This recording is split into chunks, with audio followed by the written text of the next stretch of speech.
In your childhood, when was the first time that you ever remember sort of identifying a record in golf, Tiger, and saying, I want to break that record? It was probably at the age of 7 or 8.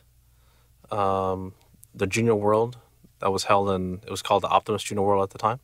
It was held in San Diego. It was kids from all over the world in different age brackets, 10 and under, 11 and 12, 13, 14, and 15 through 17.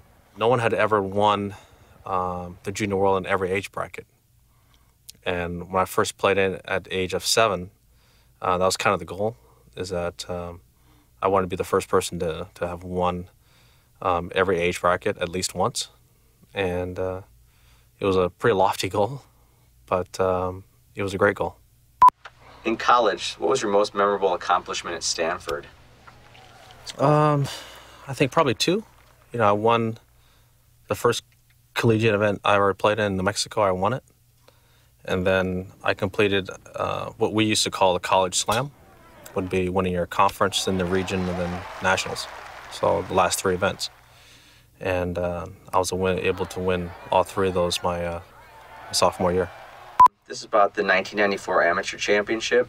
Can you recap your comeback victory in that event? Do you want me to kind of hit some bullet points of what it says? I don't remember. You're down 5. Okay. Oh, yeah. You can roll. Yeah, I did not play well in the morning. And Steve Scott played a solid round of golf. I wouldn't say it was a great round of golf, but he played solid. And he put all the pressure on me. And, I was not handling the pressure well. I was 2-time defending U.S. Amateur champion. I was going for something that not even Bobby Jones had accomplished. Jay Siegel has done it, but no one's ever won 3.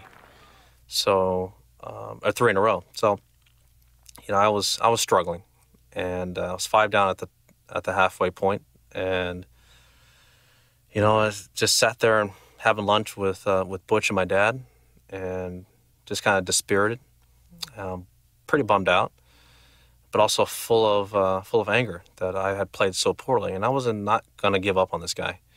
I want to make him go ahead and earn this championship. If he's going to win it, he's going to have to shoot a good number in the afternoon, and that was the whole premise, is to try and get it to half. So it was either going to be 2 or 3 at the turn, and then try and get him on the back. And I got off to a quick start, put a little heat on him. Next thing you know, he was 1 up through 9, and he chips in on 10. I make a bomb on 11, and game's on. I finally get it back to all square, playing 18, but I just made a bomb on 17, so our 35th hole. We both par 18, and off we go into overtime. So it was pretty exciting. We both par 9, and then I stuff it in on 10, and he makes a mistake.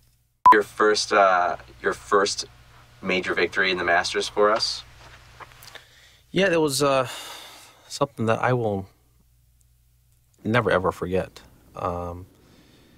It was important for so many different reasons, but I think the primarily number one is my dad was there to experience it with me. In '96, the Tour Championship in Tulsa, my dad had a heart attack, and he was rushed to the hospital, and I didn't do very well the rest of the tournament. He ended up having open heart surgery and had complications, and was actually dead on the table for just about a minute.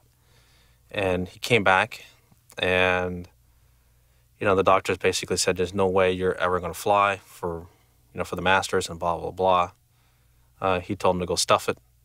He said, I'm going to go support my son. So he comes out, and it was great to see him because I hadn't seen him in a while because he's been in the hospital. I've been playing the Florida swing. And he gets there, and I was striping it the week before at home at Hourworth, and I shot 59 at home. I'd played really well in my practice rounds, but I hadn't found my putting touch. My putter was off. How could I putt so well at home and then kind of lose it there? Meanwhile, I was striping it. So Wednesday night, my dad's up, not really feeling his best, and I walk into his room and I said, "Hey, Dad, I'm not putting well. What do you see in my stroke?" And so he kind of sits up a little bit, And he takes a look at my strokes. He says, okay, you need to do these couple things. Okay, cool. So I get off to a poor start ball striking now. Now, I lost my ball strike in the first 9 holes. I shoot 40. I made a couple putts. They're all for bogeys. But I say, at least my putter feels good. Just need to hit one shot. So I hit a great 2-iron down 10. And I said, that's my swing. That's the swing I had at home. That's the swing I had in my practice rounds. I want to replicate that the entire back 9.